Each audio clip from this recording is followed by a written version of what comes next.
계속 그런 모습을 2, 3개월 이상 보이는 친구들은 그러면 엄마표 수학의 형태를 하기가 힘들다고 봐요.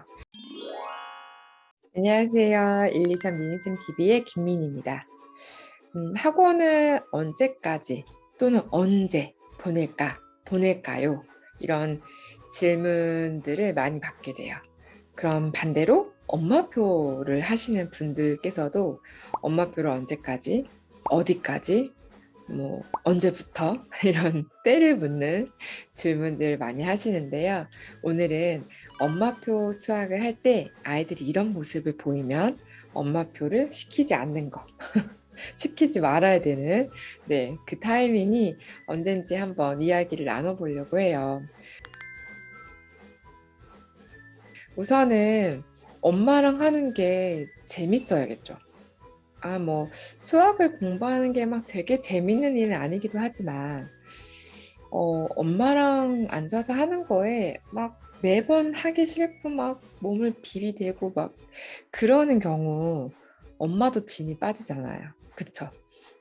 그래서 그런 부분을 적당히 어느 일정 기간 동안 아이들이 좀 하기 싫어하는 모습을 보여도 좀 기간이 지나면 다시 또 열심히 하고 또 조금 좀 소홀히 했다가도 다시 또 열심히 하고 이런 패턴을 보이면 엄마표를 계속 할 수 있어요. 하지만 계속 그런 모습을 2, 3개월 이상 보이는 친구들은 그러면 엄마표 수학의 형태를 바꿔보시는 게 좋은 거죠.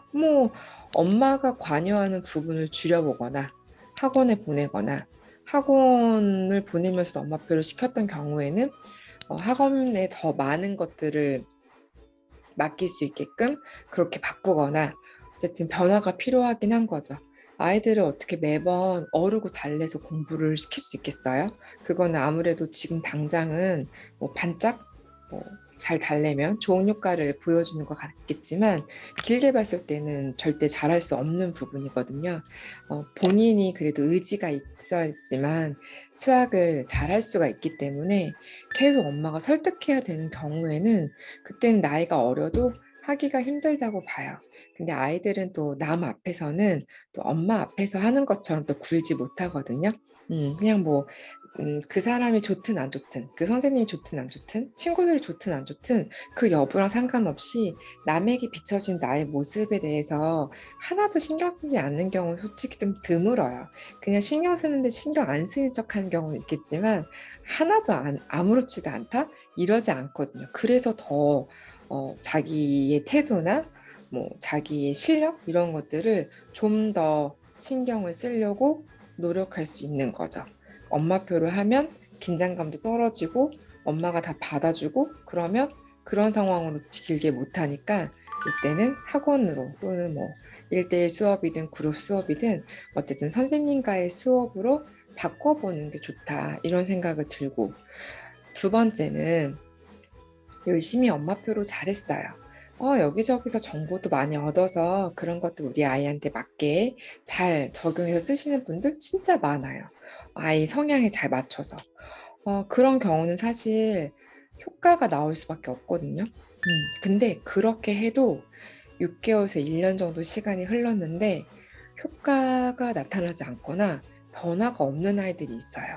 이건 사실 엄마가 문제집을 잘못 선택했다라든지 아니면 엄마가 어떤 전달 방식이 틀렸다든지 그런 문제는 아니거든요.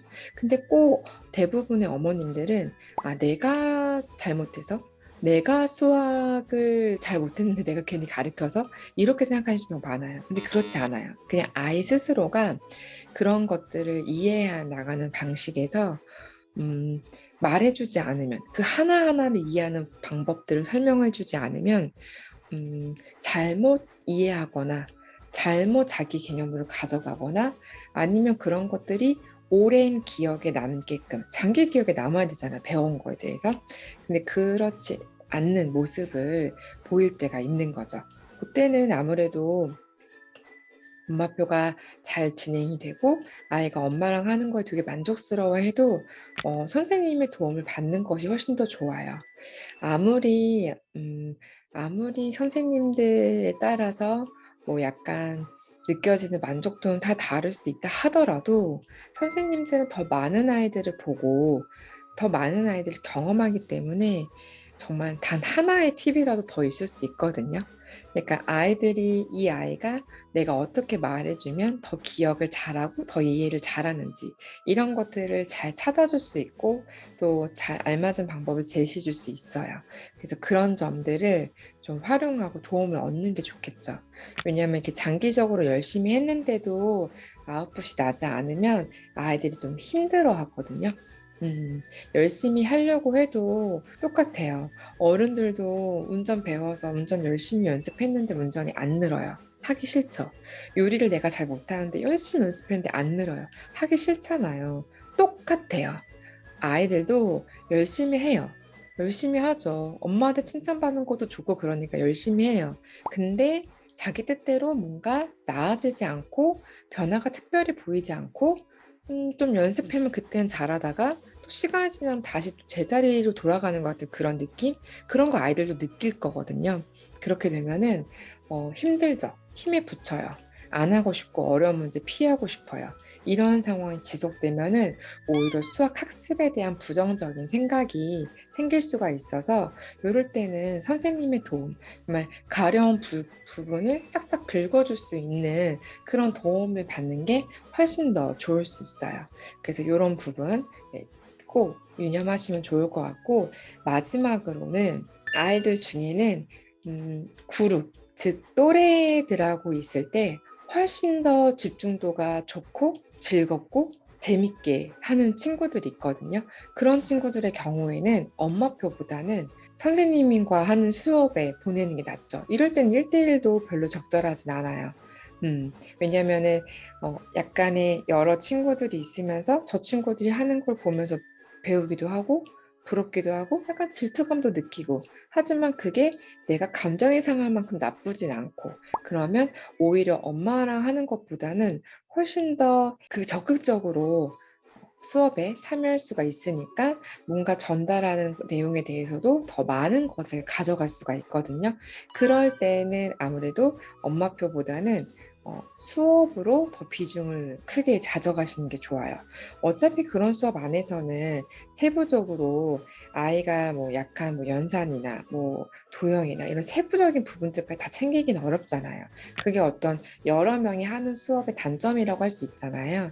근데 이제 그런 부분들을 조금의 비중만 잡아서 엄마표로 집에서 문제집을 진행을 해보고요.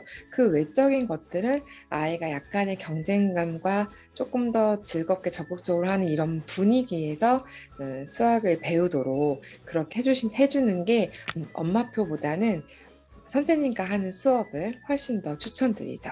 이럴 때도 엄마표 수학을 좀 약간 저는 비추천하는 편이에요.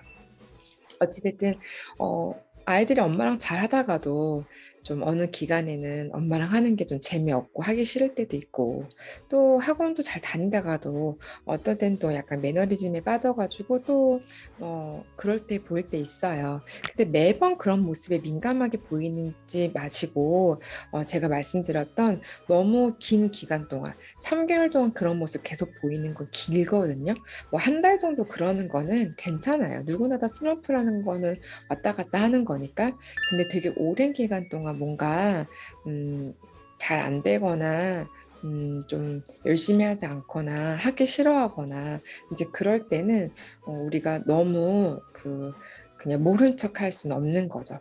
네, 또 초등학교 친구들이 학년이 올라갈수록 또 2, 3개월은 굉장히 짧은 시간은 또 아니잖아요. 그럴 때 아이가 어떤 마음으로 그렇게 하는지도 많이 물어보시면서 아이들이 수학 공부를 하면서 어려운 부분, 힘든 부분이 뭘지 그 부분에 귀 기울여 주시고 그걸 적극적으로 도와주시는 거가 정말 엄마가 할 수 있는 역할이 아닌가 그런 생각을 해봅니다. 네, 오늘은 엄마표 수학을 할 때 이젠 더 이상 안 돼.